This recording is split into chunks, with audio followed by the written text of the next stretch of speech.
muito boa tarde a todos, agradeço muito o convite, felicito a organização por esta iniciativa, felicito também todos os meus colegas de mesa. Eu vou falar-vos sobre a medicina tradicional chinesa, vou tentar fazer um breve resumo sobre o que é que está na base da medicina tradicional chinesa, como é que funciona, e lançarei apenas duas questões no final que eventualmente poderão ser úteis para o debate. Então, a medicina tradicional chinesa é uma abordagem holística da saúde. Considera o ser humano como um todo, um sistema aberto, um microcosmos dentro do macrocosmos.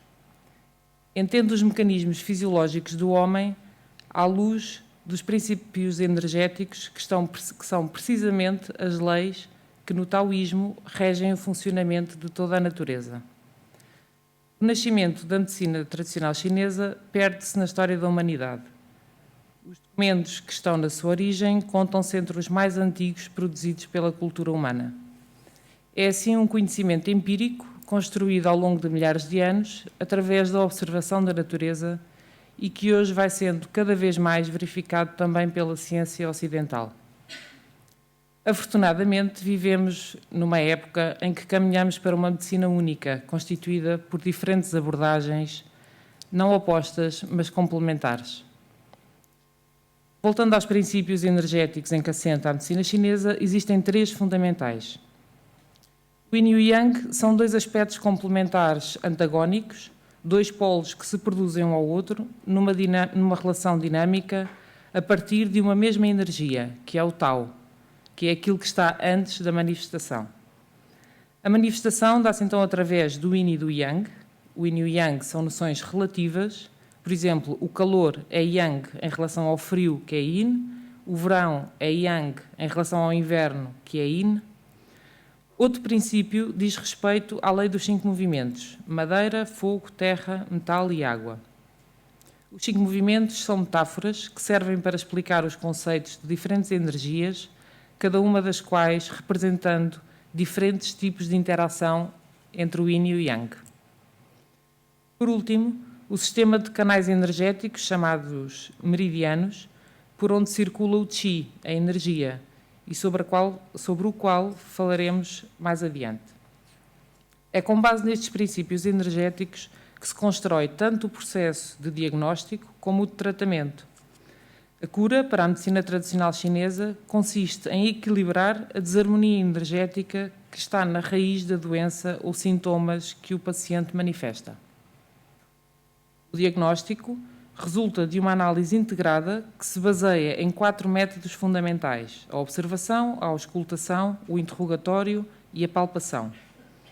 A palpação do pulso, por exemplo, revela importantíssimas informações sobre o estado energético do organismo. Existem 28 tipos de pulsos patológicos que se distinguem uns dos outros em função da profundidade, da força, da velocidade, da qualidade, entre outras características do pulso.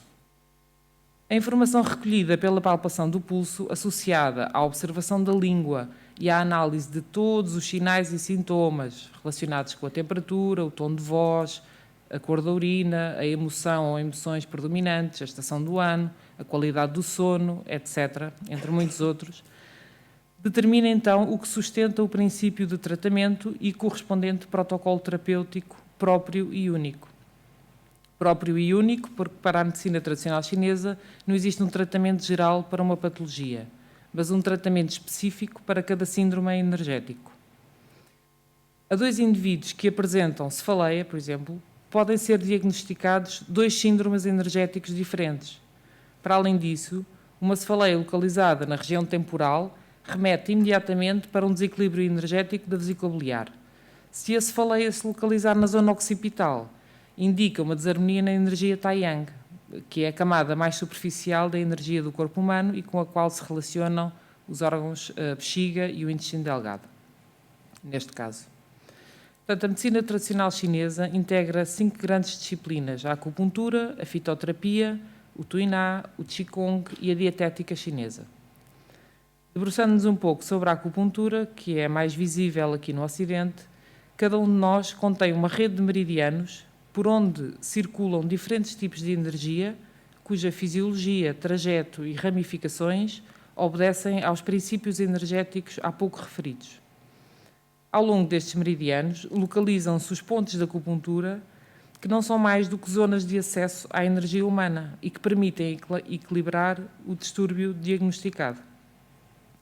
A conjugação da acupuntura com uma ou mais das outras disciplinas é cada vez mais um recurso eficaz na prevenção de doenças, manutenção e promoção da saúde e do anti-envelhecimento. Finalmente, gostaria de deixar duas questões para debate. Se o macrocosmos é inteligente, poderá o ser humano conter em si mesmo a capacidade de cura? E a segunda questão, terão os terapeutas, os médicos e os cuidadores o poder da cura ou serão facilitadores da cura?